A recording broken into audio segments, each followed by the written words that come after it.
Hey guys, so earlier today I saw a video from Brackeys where he made a game in 10 minutes. And 10 minutes is a crazy time, Brackeys. You did really well. Just congrats, man. Anyways, towards the end of the video he challenged all of us to make our own game in 10 minutes. And this is going to be my attempt at it. So I'm going to try and make a clone of that dinosaur game you get from Chrome when your internet runs out. You know, the one where you're a dinosaur and you have to jump over cacti. Cacti? Yeah, cacti. Well, here we go. I'm gonna start and I'm gonna see how this is gonna go. How it's gonna turn out. I don't have high hopes, but hey, you never know unless you try it, right? Okay, three, two, one, and okay. So first off, we're gonna have our basic shapes. We're gonna create sprite square. We're gonna do create sprites triangle, and we're gonna do create sprites circle. We're going to make the background color into darkish gray, sure.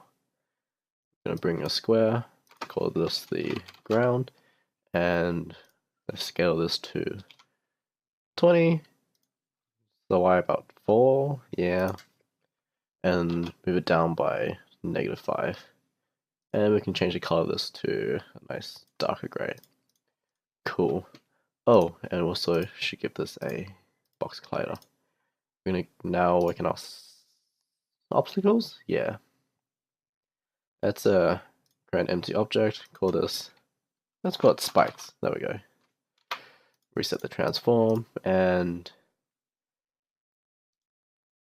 bring our triangle, parent it into the, make it a child of spikes. Let's make the triangle a red color. I don't have time for this, a red color. Give a triangle a rigid body and a polygon collider. Let's bring this, make it a prefab. Now, let's add some spice. Let's make a second spike. And call it spikes 2. We give the first one a position of -0.5. Give a second one. Oh, I forgot. We should break the instance so it doesn't relate to the first spike. And give the second triangle a position of 0.5, so it's a little spread out. Now we can make a prefab of this, and they're both there. Let's make the player now. So let's drag a circle in, give him a nice bluey green color. Sure, that works. Let's call this the player. Let's give it a rigid body, give it a circle collider. Oh, and in the triangles of the spikes, it should be a trigger. There we go. Let's apply this. Let's move the spikes to, and go to the first spikes, and give a triangle, turn that a trigger as well. There we go. In player, we should create C# script called player. That load a bit. Bring that into the player. Bring it into Unity, please. Bring player into player. There we go. Open it up. 7 minutes.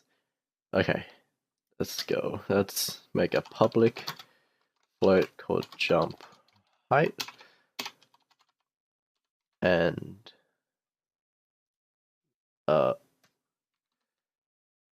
a public float, no, public rigid body for the rigid body. Give it RB. So in the update, we want to have if input.get button down. The button down is jump, which in Unity means spacebar. We will do rigid body dot add force vector 2 dot up. Multiply that by the jump height. Cool. Let's go to Unity. Let it compile. The jump height will set to 650. Drag the rigid body in. Oh, and we should change the collision to continuous and give it a gravity of 2.5. Sure, sounds right. Put the player as prefab. Now, let's make a spikes script in the spikes.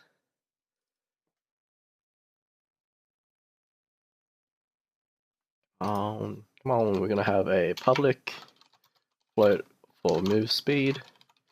So the idea here is that we want the spikes to move onto the player rather than the player move onto the spikes, because that's usually how convention goes between with these sorts of games that goes for endless amounts of time. Make the update fixed, fix the update, and give this a velocity of new vector 2 with a negative move speed because we want to move it from left to right, and you give the y as value 0, and so now the spike shouldn't move. Well, that's if we add it to the triangles. So add the spike script to the triangle, add the rigid body to the variable, and make move speed, let's say 4.5, and do this to spikes 2. Triangle, drag the rigid body in, make the move speed 4.5, and this triangle as well. Oh,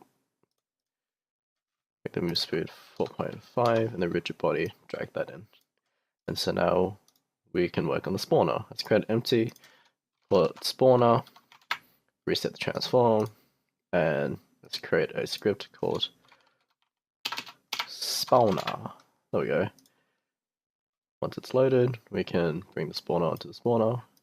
Double click on it and open up Visual Studio. Visual Studio, we're going to have a public game object of an array that will contain the spikes. Below it, we're going to have a public float of time between spawn, and underneath that, we're going to have a private float called counter. Oh. In the start, we're going to have the counter equal to the time between spawn, and in update, we're going to have the counter minus equal time dot delta time. So we're counting down the time. So if the counter is less than or equal to 0, then we want to instantiate. Oh no. Oh wait. Visual Studio, no, not now. Want to instantiate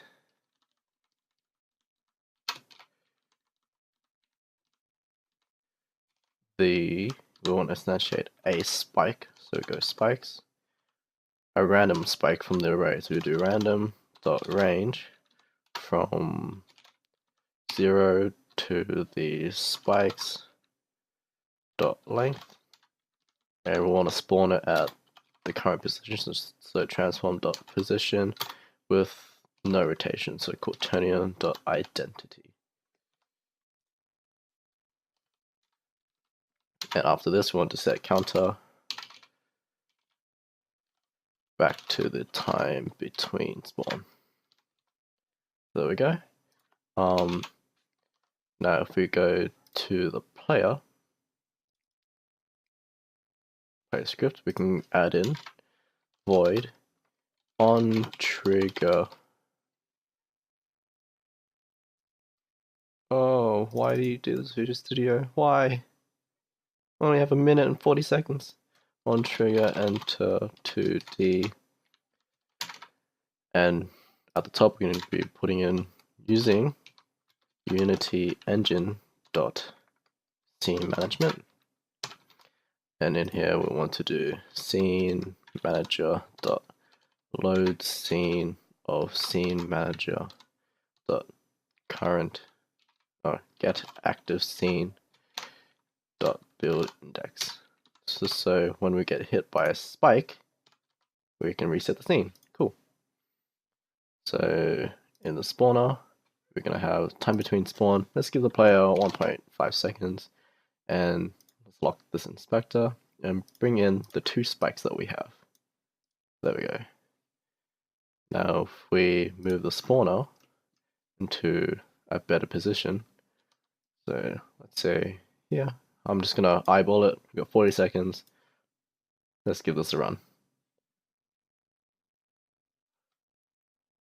Oh, wait, no, it's getting smaller. Why is it getting smaller? We have 30 seconds to fix this.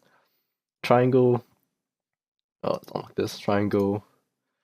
Gravity scale should be 0. These two triangles, the gravity scale should be 0 as well. But why is it getting smaller?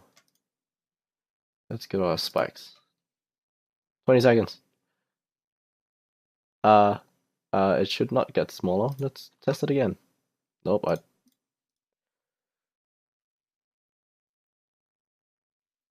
There we go. There's our game. If we get hit, it resets the map. Well, that's it, guys. That's my game in 10 minutes. Um, have it be, it's not very in depth. There's no scoring. There's no polish. I mean, look at it. It's not even, the triangles aren't even on the ground.